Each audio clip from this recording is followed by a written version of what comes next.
아무래도 이제 이 농촌교회 농사를 짓는 분들의 한 해를 이렇게 생각해 보니까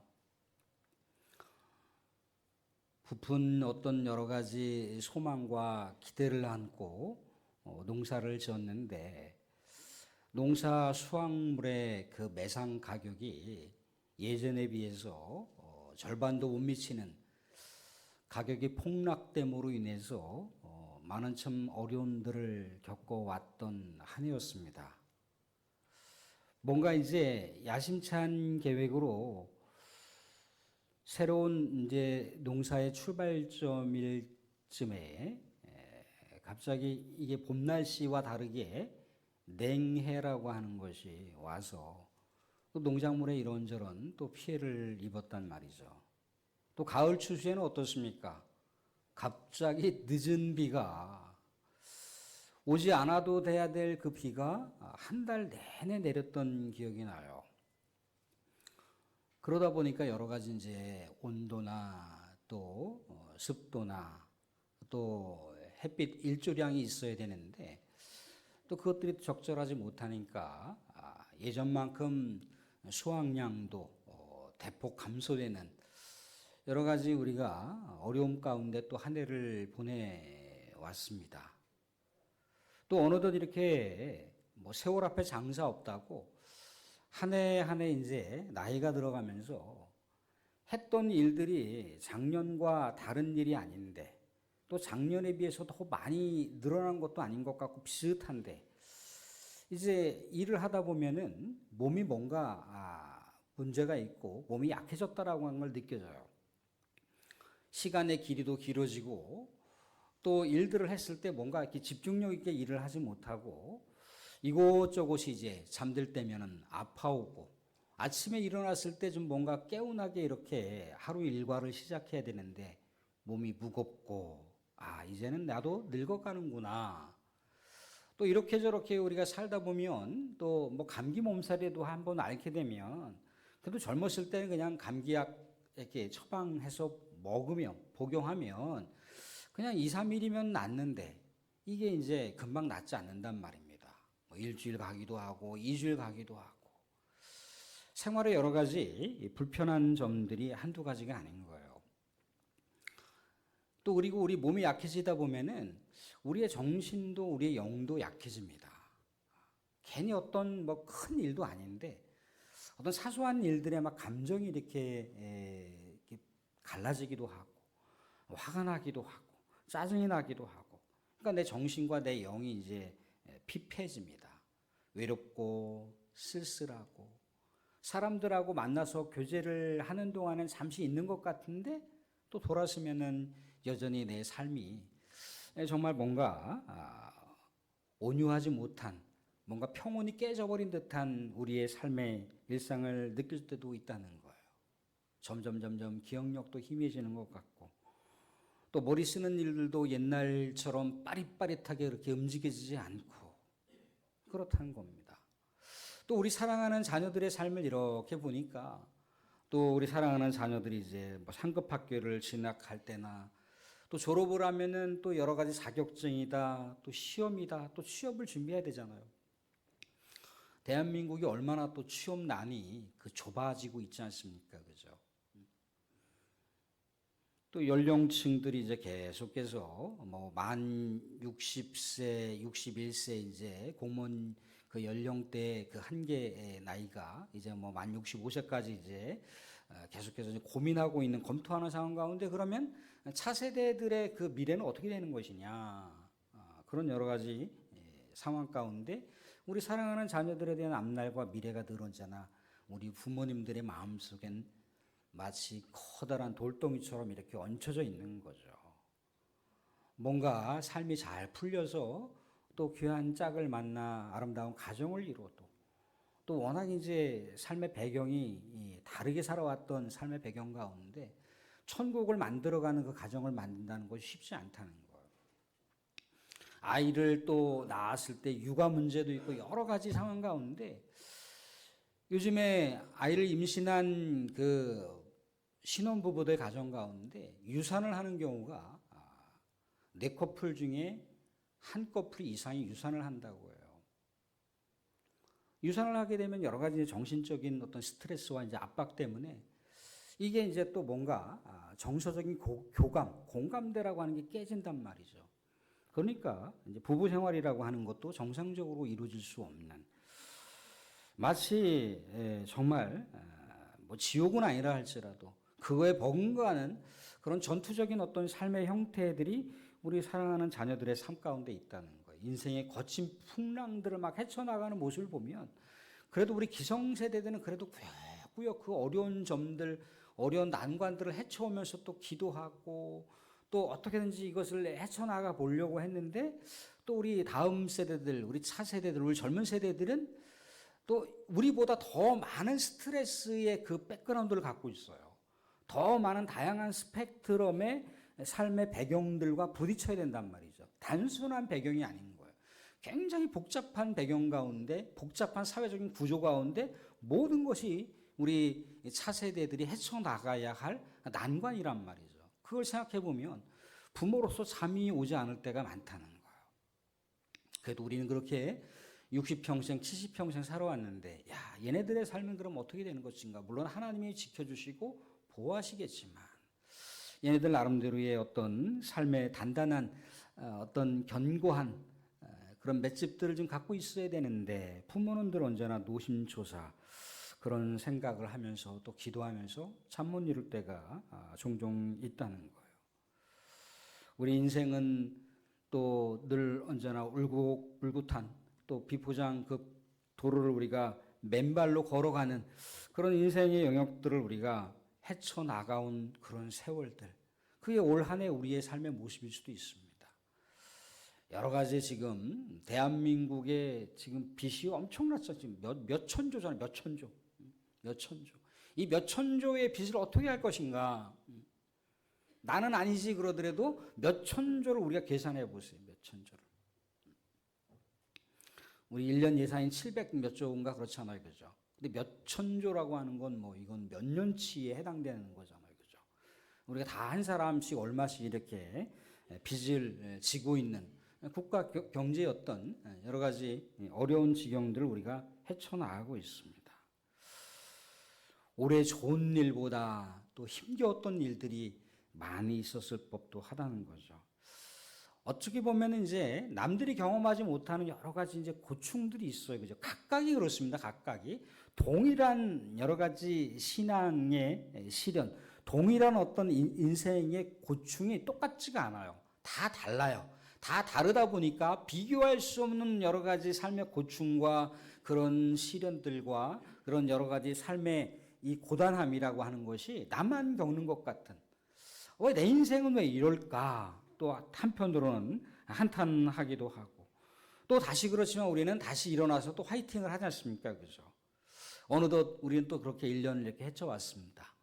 생각해 보게 되면은 정말 하나님의 그 응답, 하나님의 임재하심이라고 하는 것이 선명하게 나타난 적도 있었지만, 뭔가 긴 어둠의 터널을 지나는 것 같은, 우리 하나님 분명히 임재하시는데 그 임재의식을 우리가 너무나 희미하고 너무나 그렇게 별로 느끼지 못하는 그런 시간들을 우리가 헤쳐왔을 수도 있습니다. 그런데 분명한 건 살아계신 하나님은 우리들과 함께 하셨다는 겁니다. 살아계신 하나님은 우리들의 삶의 상황 가운데 동행하셨다는 거예요. 우리가 감지하지 못하고 느끼지 못했을 뿐이지 하나님의 은혜는 한결같이 우리 사랑하는 성도들의 인생의 여정길 가운데 동반자로서 최선을 다했다라고 하는 사실을 믿으시기 바랍니다. 예, 사랑하는 성도들, 그렇습니다. 예전에 어떤 이제 권사님 부군 되시는 남편께서 임종하시는 그런 상황이었어요. 근데 권사님 하신 얘기가, 아유, 목사님, 나는 우리 남편이 참 나를 사랑하는 건 안다. 나를 그 누구보다도 사랑하는 건 아는데, 그래서 마치 나 아니면 자기 인생이 이루어질 수 없다라고 하는 생각을 걸고 밤으로 낮으로 자기를 그렇게 늘 언제나 쫓아다녔다는 거예요. 자기하고 교제해 달라고, 자기하고 결혼해 달라고 목을 맸다는 거예요. 이렇게 온 마음과 온 정성을 다해서 사랑하는 사람이라면 내 인생을 한번 같이 이렇게 동행해도 되지 않을까 하고 이제 청혼 가운데 결혼을 승낙을 하고 결혼을 했다는 거예요. 그런데 남편이 이 아내 되시는 권사님을 정말 사랑하는 건 분명한데 돈만 생기면 어디를 갑니까? 돈만 생기면 그림 맞추는 데를 간다는 거예요. 그림 맞추는 데 간다는 게 무슨 말씀인지 아시죠? 그죠? 늘 언제나 돈만 생기면 그림 맞추러 간다는 거예요. 가정 경제를 돌볼 생각도 안 하고 자녀들이 이제 학교를 들어가는데 학교에서 공부를 하고 있는지 학원을 다니고 있는지 학용품 뭐가 필요한지 전혀 관심이 없다는 거예요. 돈만 생기면 무조건 그림을 맞추러 다닌다는 거예요. 그런데 밤을 꼬박 새면서 그렇게 그림을 맞추는 그런 일들을 친구들하고 하면서도 항상 새벽이면 집에 들어왔다는 거예요. 항상 새벽이면 집에 들어왔다는 거예요. 잠자기 전에 하는 이야기가 새벽에 들어와서 여보 미안해. 내가 좀 어제 좀 바깥으로 많이 좀 돌아다녔어. 뭐 그런 것뿐이라는 거예요. 미안하다라고 하는 말뿐이라는 거죠. 근데 새벽이면 늘 언제나 집에 들어왔으니까 뭐 외간 여자하고 바람을 폈겠습니까? 뭐 뭉퉁이 돈이 있어서 뭐 쓸 돈이 있었겠어요, 그죠? 그렇게 헤쳐왔다는 거예요. 그런데 분명한 건 아내를 사랑했다는 거죠. 근데 이분이 갑자기 이제 중한 질병 가운데 하나님의 부르심을 받는 그런 때였어요. 그러니까 이제 하나님의 부르심을 받기 전에 임종 예배를 이렇게 드리는데 아니나 다를까 이제 하나님의 부르심이 막 임박했는지 좀 몸이 더 이렇게 막 부들부들 하시며 힘드신 그런 상황 가운데 있더라고요. 근데 아내 되시는 권사님이 물론 사람이 이렇게 의식이 희미해져 가는 과정 속에서도 사람이 말하는 그 귀는 들을 수 있다. 음성은 들을 수 있다라고 하는 거 우리가 다 공감하고 있잖아요. 그죠? 귀에다 대라고 뭐라고 얘기를 하냐면 여보, 당신이 나를 사랑한 거 내가 알아. 내가 당신 정말 사랑했었어. 그리고 지금도 사랑하고 있어. 하나님 품에 가서 우리 나중에 꼭 다시 만나. 여보, 하나님 안에서 편안하게 쉬어요. 사랑해. 그렇게 말을 남기는 거예요. 돌아보니까 남편이 그나마 자기를 사랑하지 않았다면 아마 자기는 갈라섰을 거라는 거예요. 완전히 한량처럼 돌아다녀요. 한량처럼. 집의 상황이나 자녀들에 대한 상황을 전혀 상관없이 그냥 자기의 삶만을 그냥 누리면서 살아가는 그 모습을 보여줬지만 그럼에도 한결같이 아내를 사랑했다는 거예요. 투병 중에도 자기의 아내한테 미안하다라고 하는 말, 사랑하다라고 하는 말, 그런 말들을 남기면서 하나님의 부르심을 받는 상황 가운데 권사님이 당신이 나를 사랑한 거 알고 그렇기에 내가 당신을 또한 사랑했어. 그렇게 음성을 잔잔하게 부근되시는 분 귀에 임종하는 순간 그렇게 속삭이는 그 아름다운 서사를 본 적이 있습니다. 사랑하는 사람들, 우리가 이 세상의 인생의 여정길도 그렇습니다. 우리를 사랑하시는 분이 극한 사랑의 눈빛으로 우리를 끊임없이 주목하고 계셨다는 거예요.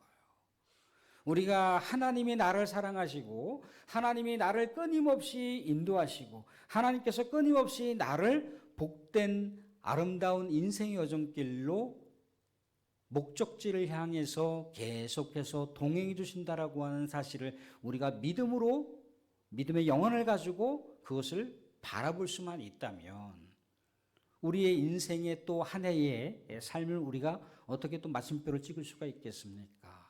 이렇게 저렇게 삶의 어려운 지경들을 살아왔지만 또 이런저런 삶의 힘겨움도 있었지만 이런저런 삶의 고단함과 피곤으로 얼룩져 있는 삶이었지만 그럼에도 불구하고 하나님의 은혜가 있었으니 하나님의 사랑이 있었으니 그래도 내가 아름답게 살아올 수 있었습니다 라고 고백할 수 있지 않겠습니까? 사랑하는 성도님들, 하나님은 우리 사랑하는 성도님들을 한결같은 그런 사랑으로 어제나 오늘이나 동일한 사랑으로 변개하지 않는 사랑으로 계속해서 우리 사랑하는 성도님들을 사랑한다라고 하는 이 위대한 사랑의 진리를 잊지 마시기 바랍니다. 오늘 시편 116편에서 시인이 뭐라고 고백을 합니까? 하나님, 내가 이런저런 어려움이 있을 때 이 어려움을 피하게 해주셔서 감사합니다라고 하지 않아요.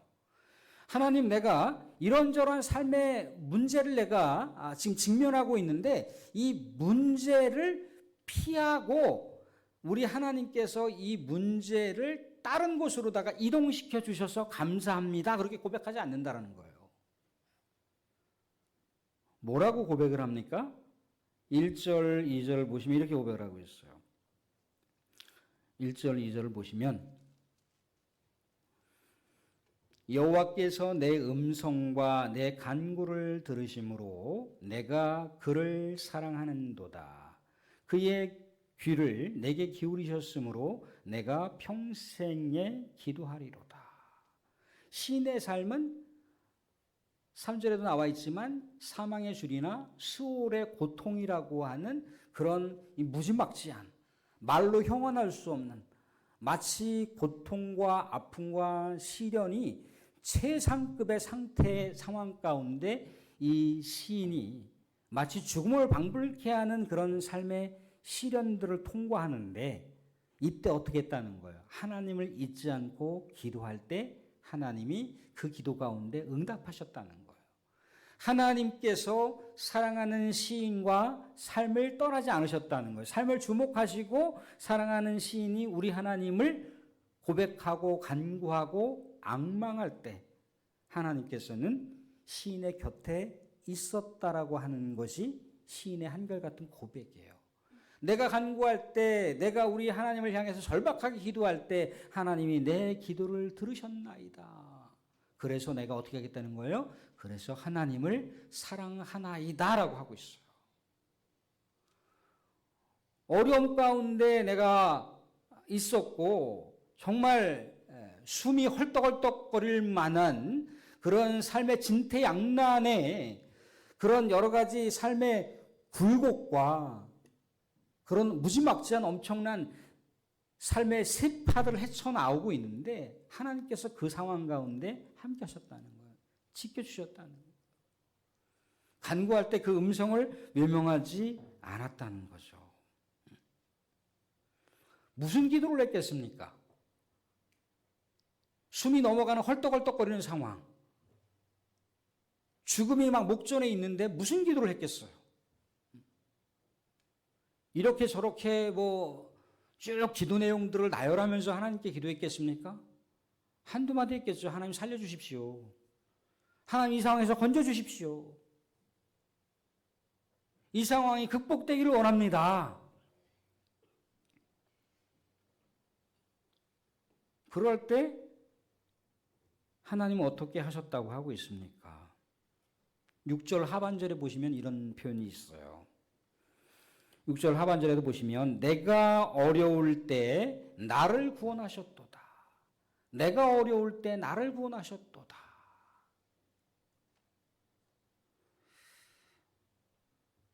우리 찬양 가운데 그런 찬양이 있지 않나요? 하나님 사랑의 눈으로 어느 때나 나를 바라보시고 하나님 인자한 귀로서 언제나 너에게 귀 기울여 주시니 어둠의 밝은 빛 비춰 주시고 너의 작은 신음에도 응답하시니 너는 어느 곳에 있든지 주를 향하고 주만 바라볼지라. 응답하시는 하나님, 불쌍히 여기시는 하나님, 우리 하나님의 은혜가 너무나 컸음으로 인해서 우리 하나님의 살아계심과 자신의 여러 가지 어려운 삶의 처지와 삶의 정황과 삶의 사태들에 대해서 모든 것을 하나님께서 꿰뚫어 보시고 시인의 삶의 상황을 건지셨다는 거예요. 극복하게 하셨다는 거죠. 시인은 지금 굉장한 삶의 위기와 급박한 어떻게 보면 절체절명의 위기의 상황 가운데 직면해 있었지만 여기서 좌절할 수도 있었지만 여기서 절망할 수 있었지만 어떻게 했습니까? 하나님을 바라봤다는 거예요. 그런데 하나님이 외면하지 않으시고 뭔가 역사하셨다는 거죠. 응답하셨다는 거죠. 임재하셨다는 거죠. 그죠? 이게 하나님의 은혜잖아요. 아, 하나님이 나를 사랑하시는구나.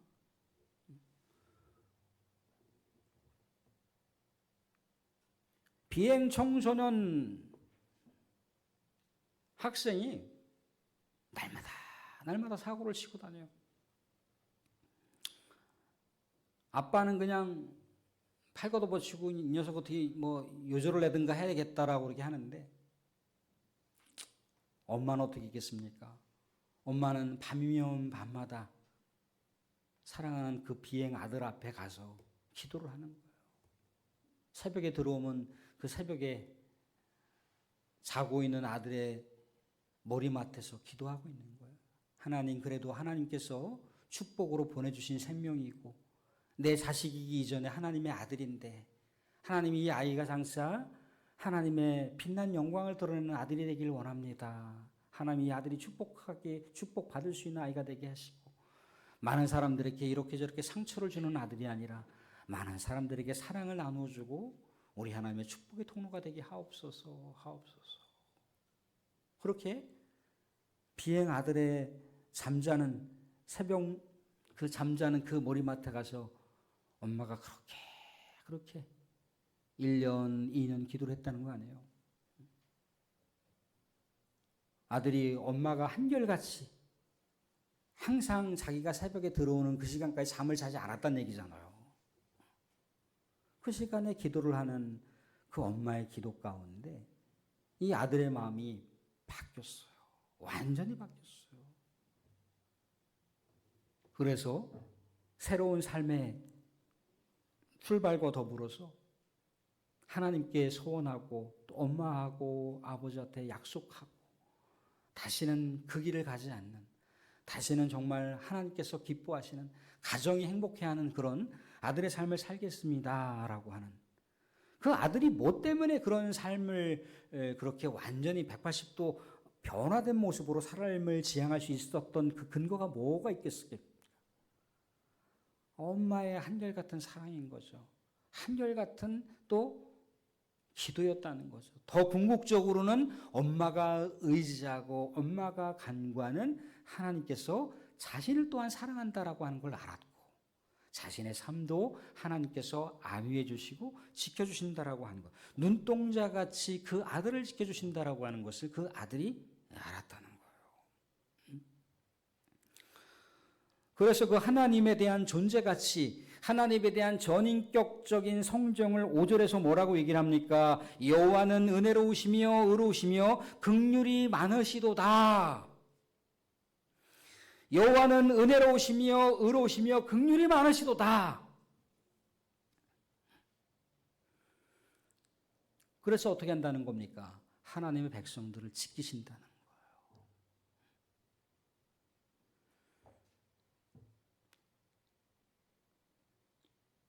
사랑하는 사람들, 여기서 시인이 우리들에게 알려주는 교훈은 뭡니까? 하나님의 은혜라고 했을 때, 하나님의 긍휼함을 입는다고 했을 때 아무런 문제도 없이 살아가게 해주십시오라고 하는, 그게 하나님의 은혜와 긍휼이 아니었다는 거예요. 어차피 우리의 인생은 오점투성의 인생이고요, 결격 사유가 계속해서 만들어지는 인생일 수밖에 없어요. 우리의 인생은 계속해서 그렇게 고단하고 피곤하고 또 어려움이 있는 인생의 그 여정길을 헤쳐갈 수밖에 없습니다.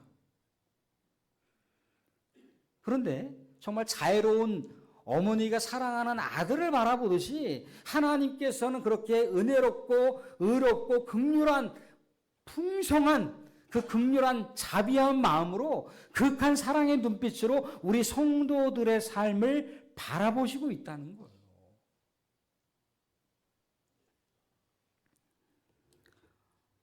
간절히 절박한 마음으로 간구하고 기도할 때 어우 내 새끼 어떻게 하면서 팔을 걷어붙이고 뛰어 들어오신다는 얘기예요. 긍휼이라고 하는 단어가 그겁니다. 자궁 속에서의 그 고통이에요. 고통. 자궁 속에서의 사랑이에요. 마치 아이를 임신한 그 사랑, 하나님이 우리를 그렇게 사랑하신다는 거예요. 그래서 사랑하는 성도들, 우리의 삶이 한 해 동안 살아오시면서 이러저런 내 뜻대로 안 되는 영역들도 많이 있었잖아요. 그죠?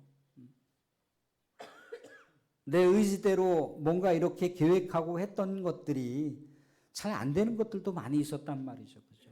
뭔가 눈에 가시적으로 보이는 것들은 이뤘다 할지라도 또한 때로는 우리의 정신적이며 영적인 것들을 우리가 채우지 못하고 이루지 못한 것들도 있을 수 있어요.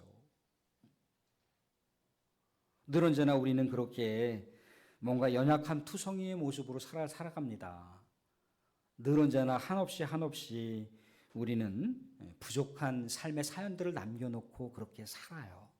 그런데 분명한 건 뭐예요? 우리를 사랑하시는 아버지 하나님이 우리를 사랑의 눈빛으로 바라보시고 있다는 거예요.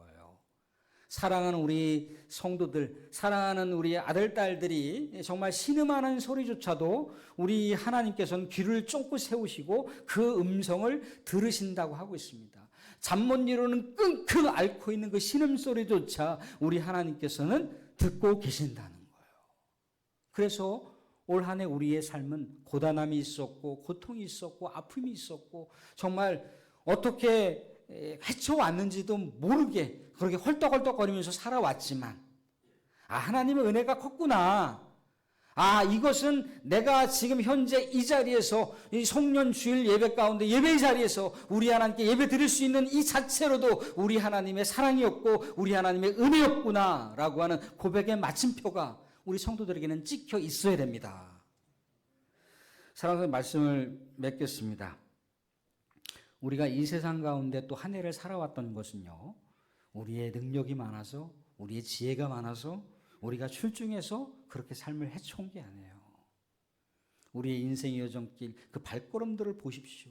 하나님께서 우리가 자박 한 걸음 한 걸음 걸음마를 뗄 때 마치 사랑하는 어머니가 사랑하는 아들이 한 걸음 한 걸음 걸음마를 뗄 때 그것을 정말 사랑의 눈빛으로 응원하면서 그 넘어질까 또 쓰러질까 그렇게 노심초사 바라보듯이 우리 하나님께서는 우리 사랑하는 성도들을 눈동자처럼 바라보시면서 사랑하는 성도들 끝까지 인생에 우리에게 맡겨져 있는 소명을 끝까지 완주할 때까지 지키시고 보호하시는 그런 사랑의 하나님인 것을 알고 우리 하나님의 은혜 가운데 한 해를 마침표를 찍으시는 성도가 되실 수 있기를 주님의 이름으로 축원드립니다.